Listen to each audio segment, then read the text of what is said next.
What is up, guys? It is Steady. In tonight's video, I want to talk about the PlayStation 5, but not as a gaming console, but rather, I want to talk about the PlayStation 5's 4K HDR10 Blu-ray playback. Is it good? Is it bad? Is it just sort of so-so?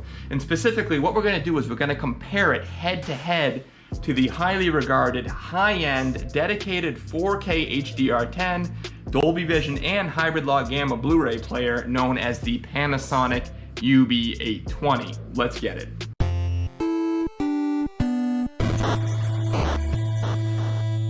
Alright guys, before we jump into the head-to-head comparison of the PlayStation 5 and the Panasonic UB820 and the analysis of this comparison, a little background information. So we're going to be playing Alita Battle Angel, the 4K HDR10 version, obviously. This is a great movie. If you haven't seen it, definitely check it out. And we are going to be setting the Panasonic UB820 and the PlayStation 5 on the LG C1 in filmmaker mode. We'll be using the default setting for both, so there will be no variables, both players using the exact same settings. And because the PlayStation 5 cannot do Dolby Vision, we will set the Panasonic UB820 to HDR10 playback. Let's jump right in, shall we?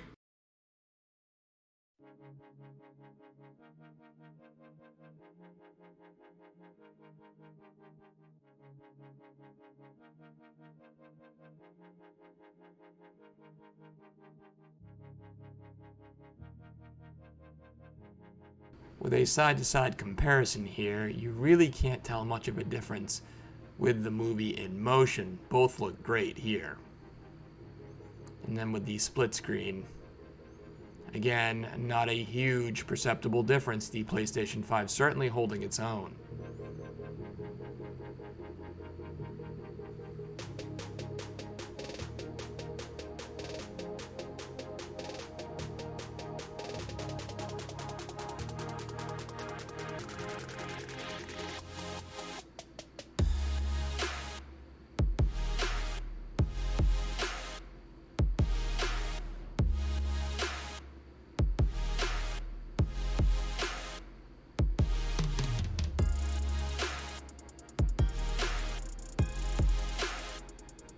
Where you do see a difference, however, is in the still here. So you have the UB820 here, and then it'll transition to the PS5 now, and you could see the difference there. The PlayStation 5 appears much more muted and less colorful than the Panasonic UB820. But again, you had to freeze the frame in order to spot the differences. If you have the PlayStation 5 and the UB820 playing back-to-back or side-by-side in motion, it is very difficult to pick out differences.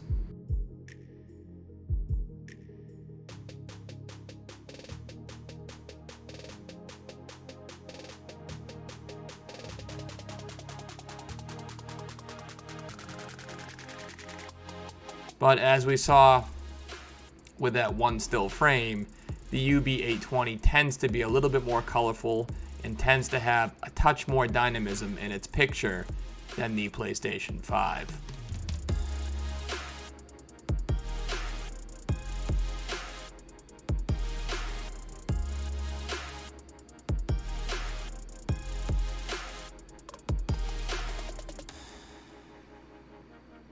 Again here, the contrast and brightness of both players in this dynamic outdoor scene is quite good. The colors on Alita's shirt look good on both players, look crisp.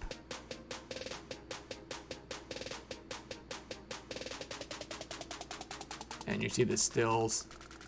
They look pretty much the same in this particular scene.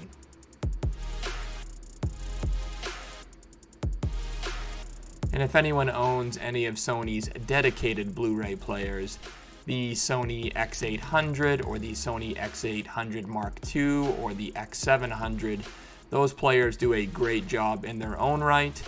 So it's likely that Sony is using similar technology or video processing in their PlayStation 5. Here with the side-by-side, the flesh tones look good for both. Maybe just a touch, and I mean a touch, more color in the UB820 but it is very difficult to spot.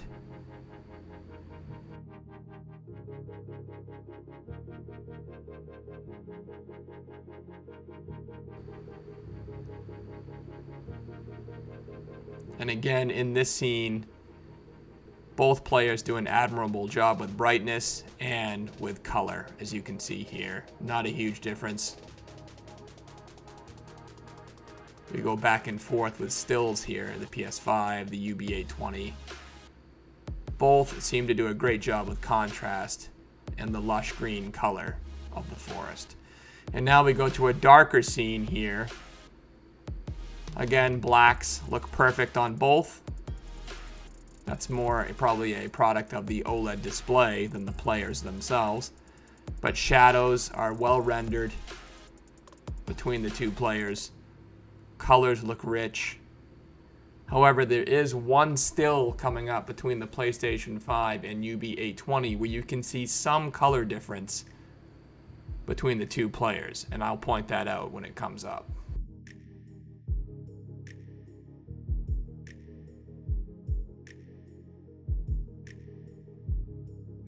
But this section right here, now watch the UB820's color. A little bit richer in that purple ball, just a little bit more vibrant. You can see the UB820 has just a touch more vibrancy and color, again, in that purple ball. Again, when the two players are in motion and it's split screen like this, you have a hard time picking it out. But when you compare stills, still frames that is, side by side, you can see the difference between the two. Here's a still frame where both look pretty much the same. So it's not in every instance that the UB820 looks better, but more often than not, when you have a freeze frame of both of them, the PS5 and the UB820, the 820 is going to look just a hair better. And we have a still frame coming up here. And again, on Alita's face, it just looks a little bit more colorful, less washed out. Alright, so what did you guys think? That concludes this comparison of the PlayStation 5's 4K HDR10 Blu-ray playback capabilities against the highly regarded Panasonic UB820. Did you think it was close? I thought it was, absolutely. In motion, side by side, split screen, both players looked almost identical in motion when playing HDR10. It's very, very difficult to spot any differences. And even if you're sitting in front of the screen and you're comparing the two and you're going back and forth, I had a hard time picking out any difference between the two. The contrast, for the most part, the color reproduction, it's all pretty much the same in motion. It's only, as we saw, when you pick out a couple of still frames or freeze frames between the UB820 and the PlayStation 5 that you can pick out subtle differences. A slight bit more coloration in the UB820 thanks to its high-end HCX processor, and maybe a slight bit more refinement in the UB820's overall picture when comparing freeze frames. But again, in terms of real-world playback, you are not going to notice a difference between these two players. The PlayStation 5 does a perfectly fine job playing any 4K HDR10 Blu-ray in your library, and you can assure yourself that you're going to get a pristine image quality when you use the PlayStation 5's 4K player. Now, the only thing I will say is if you are a videophile and you want the absolute best quality, you're going to, of course, get a dedicated 4K player like the UB820 or the UB9000. And you're also going to get a player like the UB820 that can do hybrid log gamma and can also play back Dolby Vision. So there's that. So anyway, guys, that's going to complete this particular comparison. Hopefully it was helpful in some way. If it was, please leave a like on this video. Please subscribe to the channel for more content like this. Everything OLED, everything tech, unboxing, gameplay. And until next time, guys, we'll see you later.